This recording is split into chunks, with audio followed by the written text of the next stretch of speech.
o algunas personas. Bueno, ha sido un gusto, como les acabo de decir. Vamos a continuar con las historias o las parábolas que el Señor Jesús enseñó, y seguimos en Mateo capítulo 13, y ahora nos encontramos con las parábolas del tesoro escondido y de la perla de gran precio.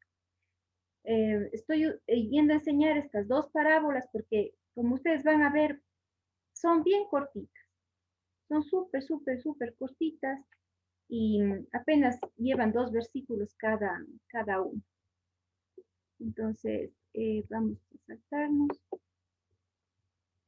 Dice la parábola, Mateo 13, 44 al 46.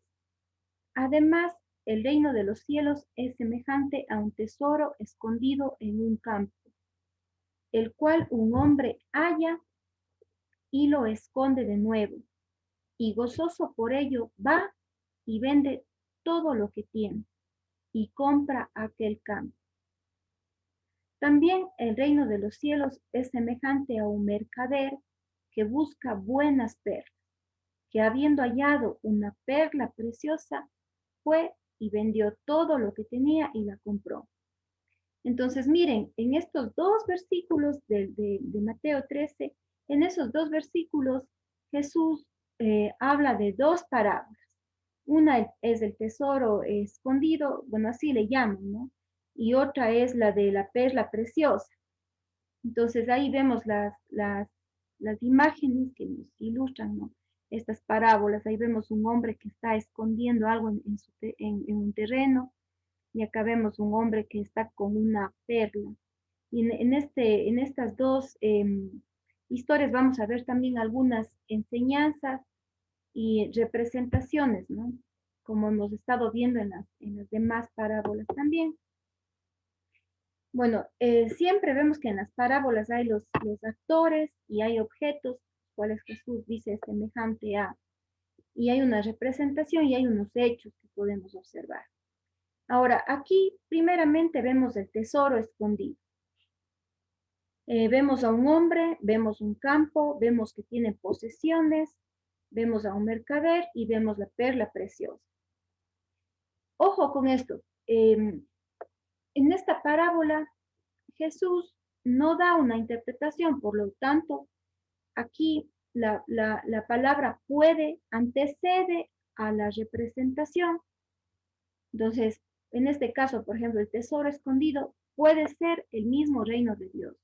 Porque recordemos, ¿no? En las parábolas anteriores, Jesús decía, por ejemplo, en el trigo y de la cizaña, decía, el trigo son los hijos del reino, las cizañas son los hijos del maligno. Entonces decía, el enemigo es Satanás, el sembrador es mismo Jesús. Entonces él siempre explicaba quiénes eran en las parábolas, pero en este caso de la parábola del tesoro escondido y de la perla preciosa, en ningún momento Jesús dijo, el tesoro escondido se trata de esto, el campo se refiere a, el mercader se refiere a, en ningún momento. Por lo tanto, ponemos acá, puede ser. Bueno, comencemos. El tesoro escondido puede ser el mismo reino de Dios. Representa en este caso algo de valor. El hombre es el que encuentra ese tesoro en el campo.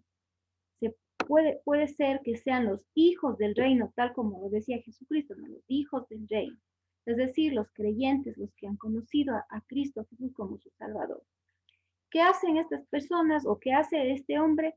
Encuentra el tesoro, lo vuelve a esconder, va y vende todo lo que tiene y compra el campo.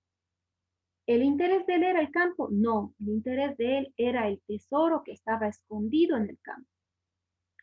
El campo se puede referir al mundo mismo. No hablemos del mundo como un sistema, sino del lugar en donde vivimos, en donde habitamos, ¿no? Entonces, ahí, en ese mundo se encuentra el tesoro escondido, y ese campo es comprado para obtener el tesoro que estaba ahí escondido. Ahora hay unas posesiones, ¿no? Ahí dice, vendió todo lo que tenía. Esas posesiones puede ser lo que el mundo normalmente ofrece, ¿no? Hablemos, en la parábola puede haberse referido a una casa, un terreno, caballos, animales, puede haberse referido a eso, a las posesiones, todo lo que el hombre tenía. Y en este caso, los hechos es que son tenidas en menos valor, porque son vendidas con tal de poder obtener algo que tiene mucho más valor. En la siguiente parábola, el mercader, ¿no? El de la perla preciosa, el hombre que andaba buscando una perla preciosa. También se puede estar refiriendo a los hijos del reino. En este caso, ¿qué hacen? Buscan buenas perlas. Eso es lo que hace el mercader, busca las buenas perlas. Y pues bueno, cuando encuentra la perla preciosa, igual va y vende todo lo que tiene y compra la perla. Y la perla preciosa, asimismo, puede ser el mismo reino de Dios, ¿no? Que representa algo de valor.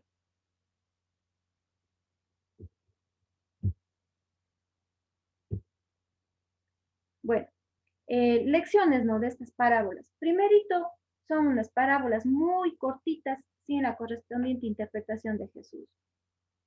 Eso ya es clarito. Y ahora, estas dos palabras, antes que contextualizar, como habíamos visto con las parábolas anteriores, la diferencia entre el bien y el mal, el trigo, la cizaña, los tipos de terrenos que representaban los corazones, aquí identifica, en cambio, lo que es mejor. Es decir, el tesoro escondido es mucho mejor que todas las posesiones que ellos tenían. Y asimismo la perla preciosa, perdón, era mucho mejor que todas las posesiones que él tenía, porque si el hombre consideraba que todas las posesiones que él tenía eran mucho más, ¿para qué venderlas, no es cierto? Entonces aquí en estas parábolas están identificando lo que es mejor. También en estas parábolas cortas hay algo que es en común, una cosa que tiene un valor superior y el despojarse de algo que tiene un valor inferior. Al mismo tiempo, esto es algo que ellos encuentran, que ellos hallan, probablemente estaban buscando, por eso fue hallado. Y a la vez algo que ellos compraron, se deshicieron de algo para comprar algo. Y en este caso también el tesoro, un tesoro y una perla preciosa representan a la vez un valor económico, algo que hace a la persona rica. Claro que la parábola ahí no explica, no termina la parábola diciendo que estos hombres compraron y con el tesoro, vendieron el tesoro y con el tesoro compraron mayores cosas y se hicieron de carros y se hicieron de casas. O sea, la parábola no termina así. Entonces, pero es obvio, ¿no? Si ellos vendieron todo lo que tenían, imagínense el valor que les sirvió para comprar esta cosa. Entonces era un valor económico y eso, con eso, las personas se volvieron ricos. Entonces ahí tenemos esas lecciones que aprender. Ahora, la pregunta lo que nos sirve para nosotros en la palabra de Dios, ¿qué aplicación podemos tenerla para nuestras vidas? En este caso, preguntémonos, ¿qué es lo mejor que podemos tener en la vida para nosotros? ¿Qué es lo mejor? Ahí vemos estos dibujos, ¿no? Ahí está una mujer, somos mujeres, y ahí esta mujer está rodeada de billetes, ¿no? De dólares, lo que sea, representa riqueza. Ahí hay un tesoro, hay las perlas, las joyas, ¿no? ¿Qué es lo mejor que nosotros podemos tener en la vida?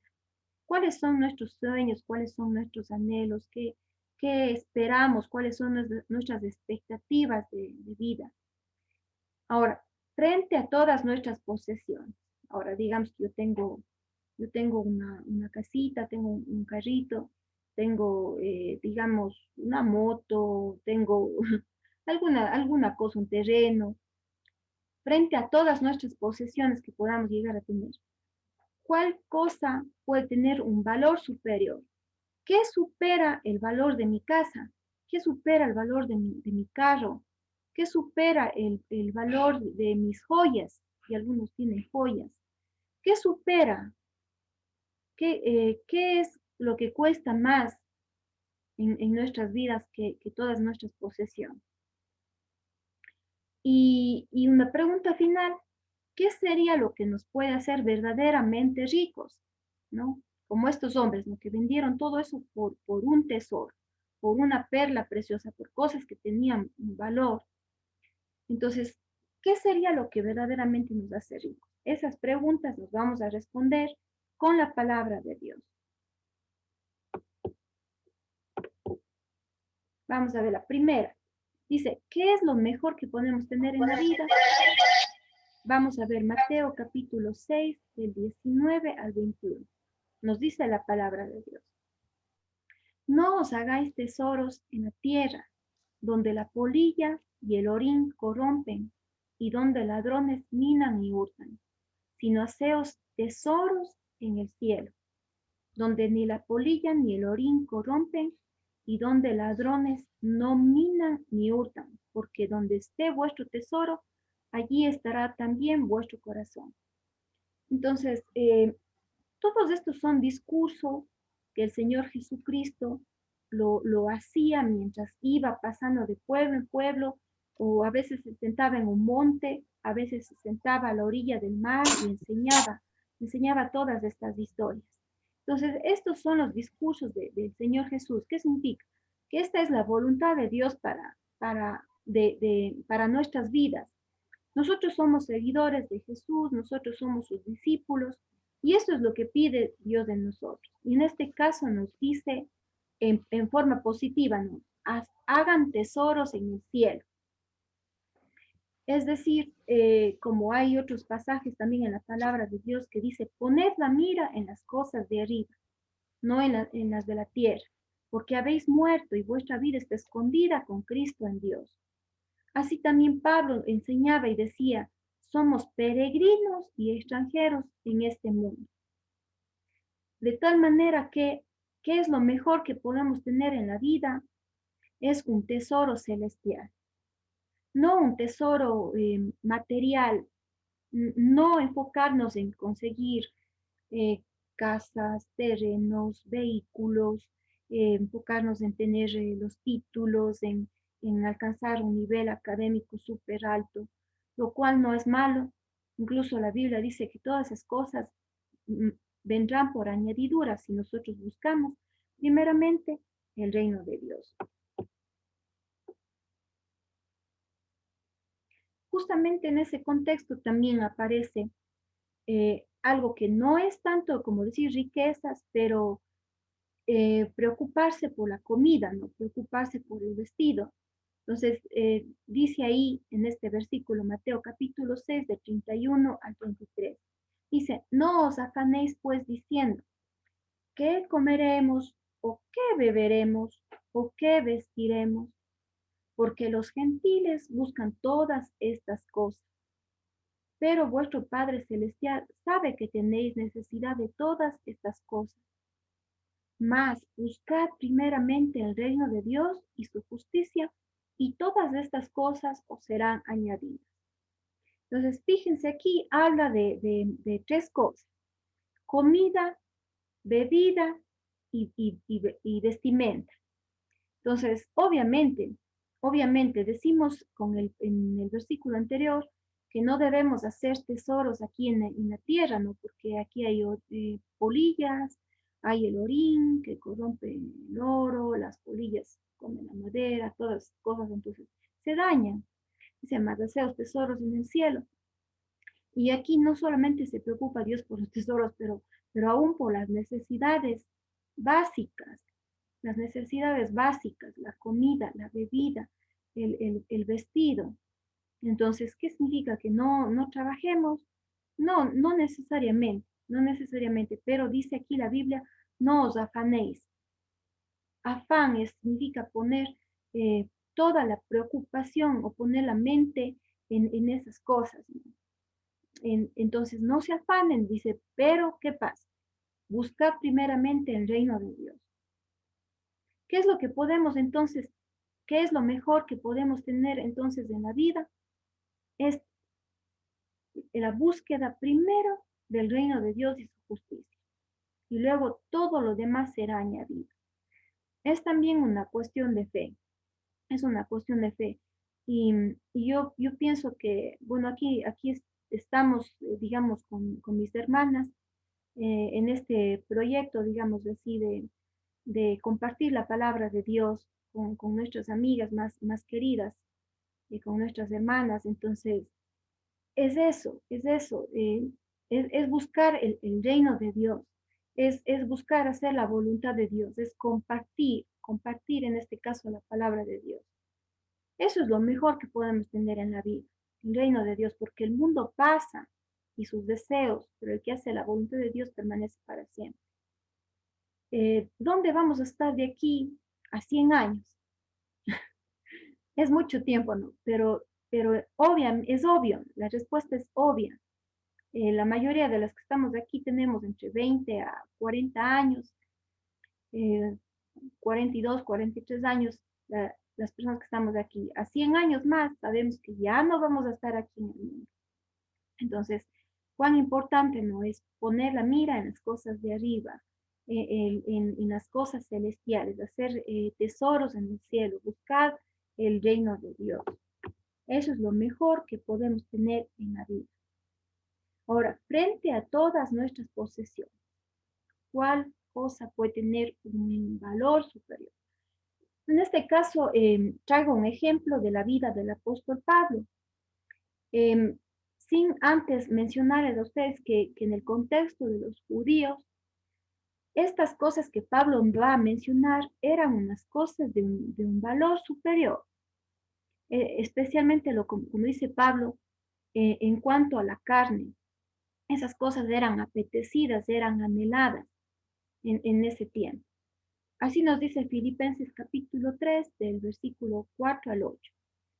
Aunque yo tengo también de qué confiar en la carne, si alguno piensa que tiene de qué confiar en la carne, yo más, está hablando el apóstol Pablo, circuncidado al octavo día, del linaje de Israel, de la tribu de Benjamín, hebreo de hebreos, en cuanto a la ley, fariseo, en cuanto a celo, perseguidor de la iglesia, en cuanto a la justicia que es en la ley, irreprensible.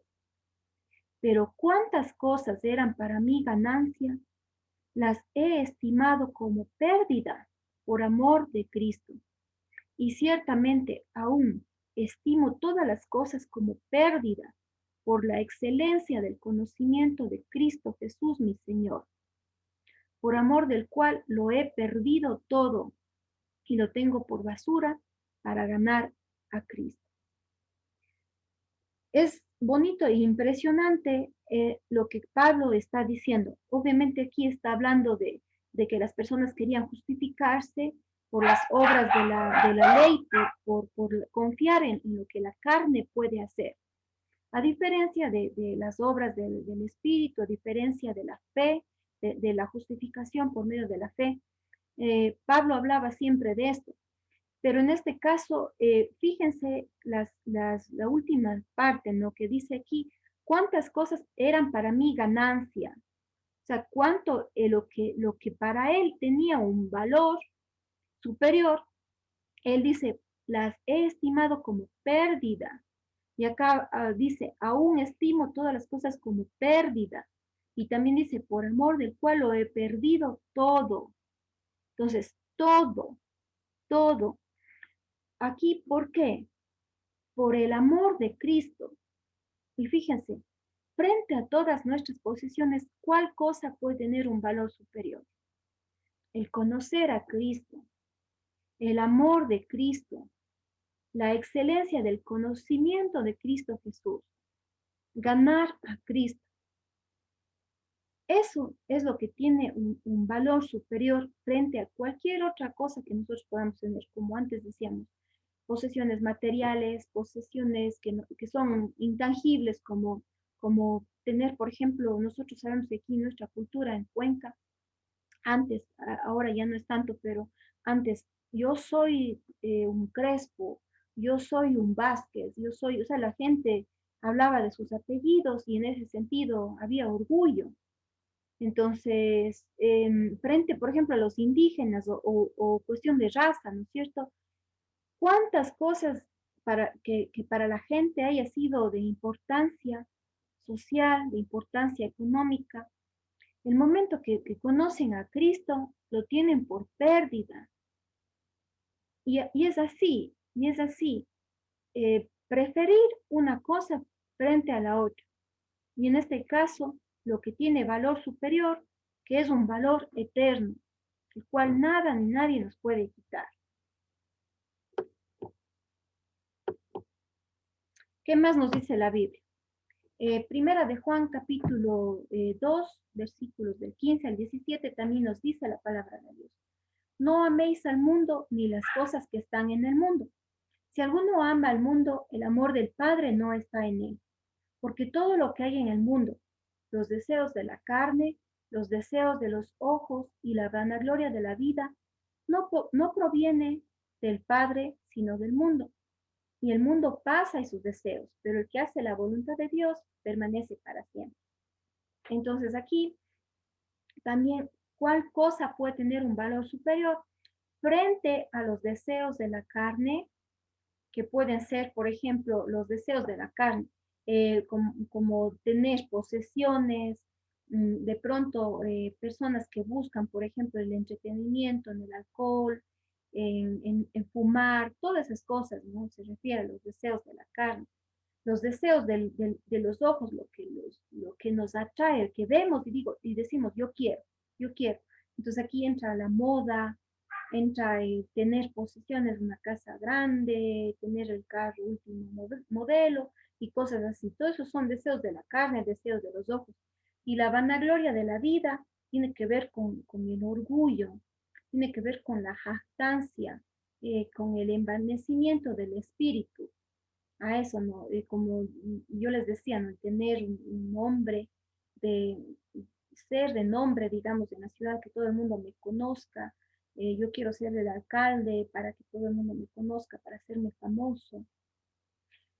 Quiero ser la mejor cantante y cosas así. Eso se refiere a la vanagloria de la vida. Todas esas cosas, dicen, no proviene del Padre.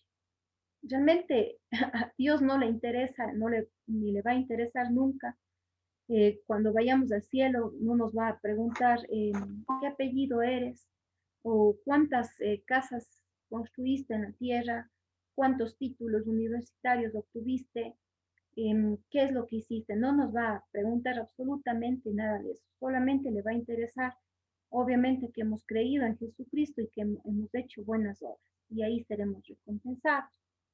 Y aquí dice, el que hace la voluntad de Dios permanece para siempre. ¿Cuál cosa puede tener un valor superior a eso? El hacer la voluntad de Dios.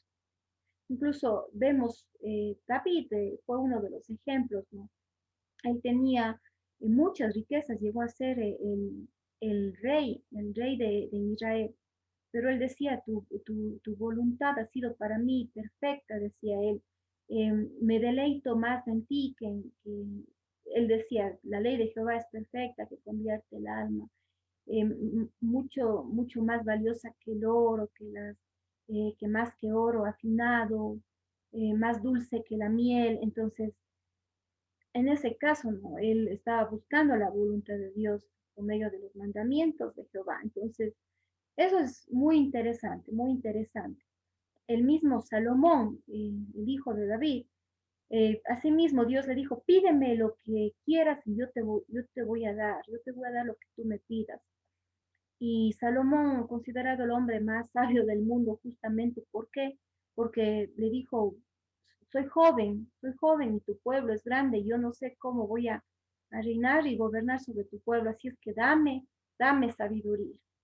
Y eso le agradó tanto a Jehová, a Dios, que le dijo, sí, te voy a dar sabiduría, pero también te voy a dar riquezas, también te voy a dar honra, porque él buscó la voluntad de Dios. Entonces, eso que nos anime, ¿no? A buscar las cosas que tienen un valor superior. Finalmente, a ver, acá, para responder la pregunta, ¿qué sería lo que nos puede hacer verdaderamente ricos? ¿ya? ¿Qué es lo que estamos buscando? ¿Cuál tesoro estamos buscando? ¿Qué piedra preciosa estamos buscando para tener mayor riqueza, ¿no es cierto? Aquí, en este caso, Pablo le escribe a Timoteo en la primera epístola, en el capítulo 6, del 17 al 19, le dice lo siguiente. A los ricos de este siglo manda que no sean altivos ni pongan la esperanza en las riquezas, las cuales son inciertas, sino en el Dios vivo que nos da todas las cosas en abundancia para que las disfrutemos, que hagan bien, que sean ricos en buenas obras, dadivosos, generosos, atesorando para sí buen fundamento para lo porvenir, que echen mano de la vida eterna. Entonces, ¿qué nos puede hacer verdaderamente ricos? La riqueza no está en acumular las cosas.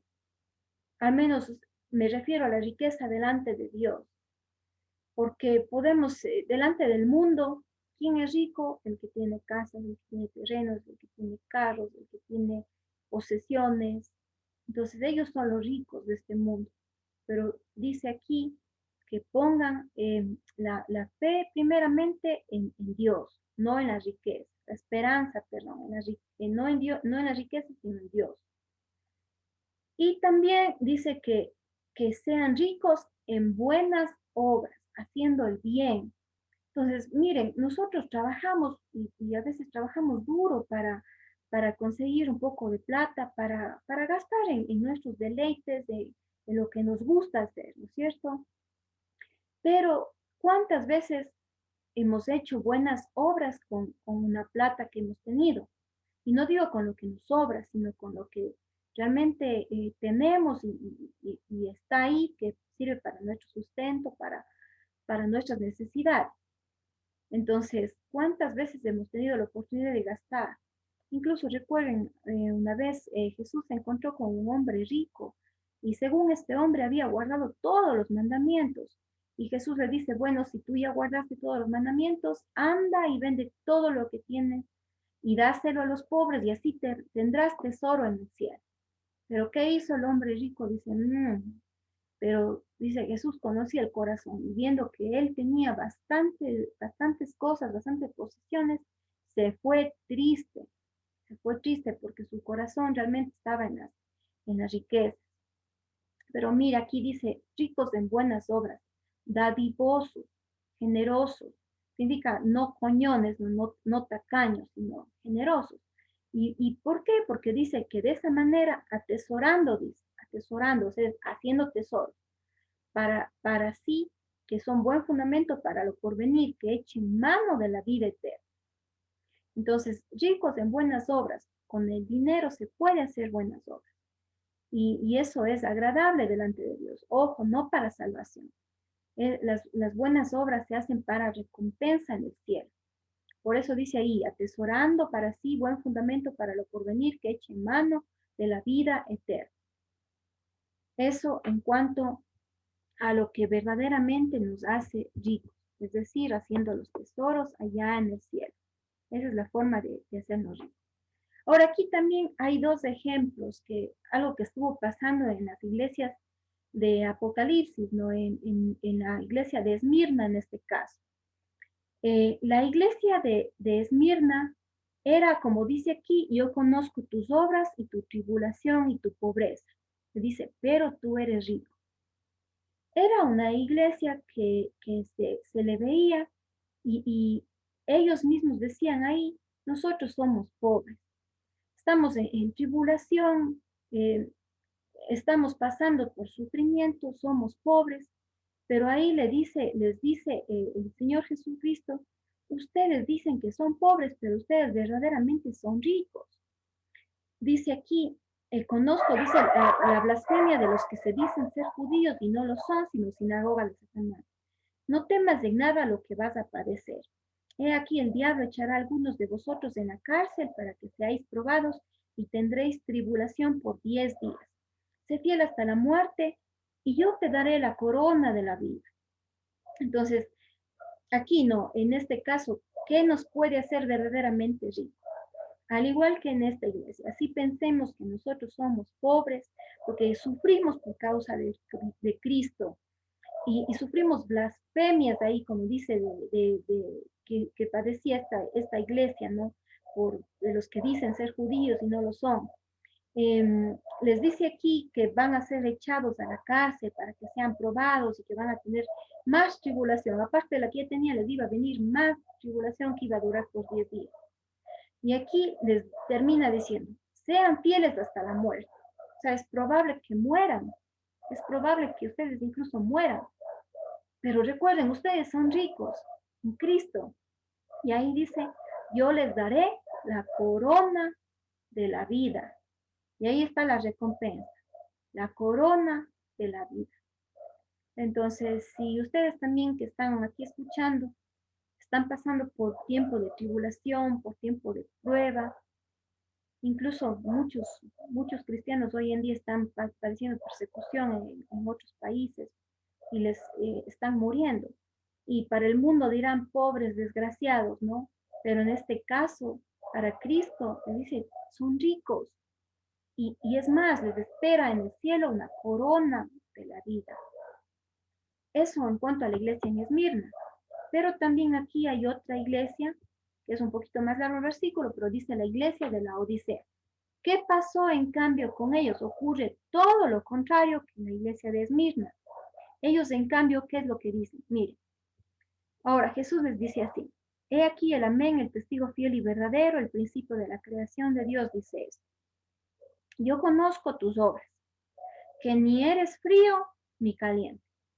Ojalá fueses frío o caliente, pero por cuanto eres tibio y no frío ni caliente, te vomitaré de mi boca. Porque tú dices, yo soy rico y me he enriquecido y de ninguna cosa tengo necesidad. Y no sabes que tú eres un desventurado, miserable, pobre, ciego y desnudo. Por tanto, yo te aconsejo que de mí compres oro refinado en fuego, para que seas rico, y vestiduras blancas para vestirte, y que no se descubra la vergüenza de tu desnudez. Y unge tus ojos con colirio para que veas. Yo reprendo y castigo a todos los que amo. Sé pues celoso y arrepiéntete. He aquí yo estoy a la puerta y llamo. Si alguno oye mi voz y abre la puerta, entraré a él y cenaré con él y él conmigo. Al que venciere, le daré que se siente conmigo en mi trono, así como yo he vencido y me he sentado con mi Padre en su trono. Ahora, aquí Dios no estaba desechando, Jesús desechando a esta iglesia. Ellos sí eran una iglesia orgullosa que ellos decían, nosotros somos ricos y nos hemos enriquecido y de ninguna cosa tenemos necesidad, era lo que estaban diciendo. Pero aquí Jesús les enseña a ellos que la riqueza no es la que ellos estaban pensando. ¿Por qué? Porque no estaban siendo ricos en buenas obras. Por eso aquí les dice, les aconsejo que de mí compren oro refinado en fuego y que se pongan vestiduras blancas para vestirse. Por ejemplo, en este caso, vestiduras blancas para vestirse se refiere la Biblia a las buenas obras. Siempre que se habla de vestiduras blancas, habla de justicia, de cosas buenas que los hijos de Dios pueden hacer. Entonces, por ejemplo, también dice, y aquí la iglesia se le ha concedido que se vista de lino fino, fino, limpio y resplandeciente, en lo que se refiere a las buenas obras de la iglesia. Entonces, esa es la voluntad de Dios para nosotros.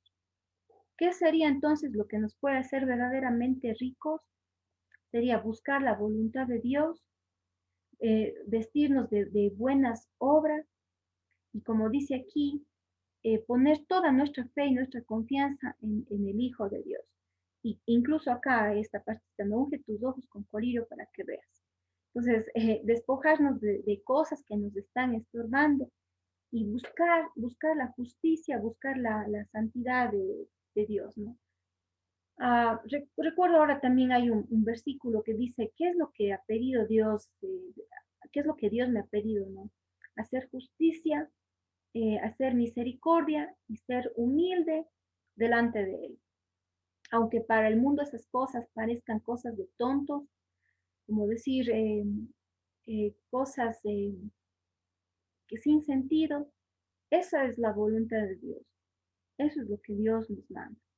Recordemos toda la enseñanza de Cristo, ¿no? Toda la enseñanza de Cristo. No, no da también el que más tiene, sino el que da todo lo que tiene. Recuerden a la viuda, a la mujer viuda, mientras los demás daban lo que les sobraba, Jesús alabó a esta viuda porque dijo, dio todo lo que tenía, dio todo lo que tenía. Entonces, es de esa forma como podemos ser verdaderamente ricos, ¿no? Hemos encontrado nuestro tesoro. En Cristo Jesús hemos encontrado nuestro tesoro, hemos encontrado nuestra perla, el reino de Dios, su justicia, y todas esas cosas serán añadidas. Esta es la lección que hemos tenido. Espero que la hayan disfrutado